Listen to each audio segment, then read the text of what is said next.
Good morning, everyone. The topic for today's lecture is privatization of PSUs. To understand the acronym PSUs, we will have to go back to era of independence. At the time of independence, the Indian industrialists did not have much capital to invest into the industrial ventures of the economy, which was essential for the development of the Indian economy. And even if they do have the capital, the market was not big enough to give them the required benefit. So there was no willingness. So this was the particular principle based on which the government of the India decided to undertake the majority of the enterprises under them, and also the development plans of the government were based on socialist lines. Further, if we venture further into the PSUs, they are divided into various categories based on their importance or the superiority. They are known as Maharatnas like Indian Oil Corporation Limited, the Navratnas like Hindustan Aeronautics Limited, and Mini Ratnas like Bharat Sanchar Nigam Limited. Now coming on to the term privatization.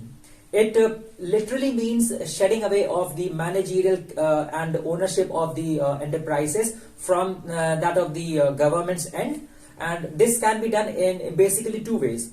The first way is like giving away the managerial functions and ownership to the particular PSUs, like giving them the autonomy. And second is the outright sale of those enterprises, which is particularly literally known as disinvestment. So the particular reason given by government at that time for the reason of doing the disinvestment was that the private capital and managerial capabilities could be effective and efficient in bringing the efficiency factor of those particular public sector enterprises, which were probably being transformed into NPAs, that is non-performing assets. So what I actually think that disinvestment is partially good, because perhaps disinvestment can be taken in a positive way, like when the government wants to actually direct its fund or divert its fund to a more important sector where it can be helpful in providing an impetus, providing the actual growth to the economy, rather than where those funds are being directed where those units are NPAs, that they are not providing the required output. So those funds can be used in a better way if they are used in a sector which can actually provide more output than the one that is an NPA.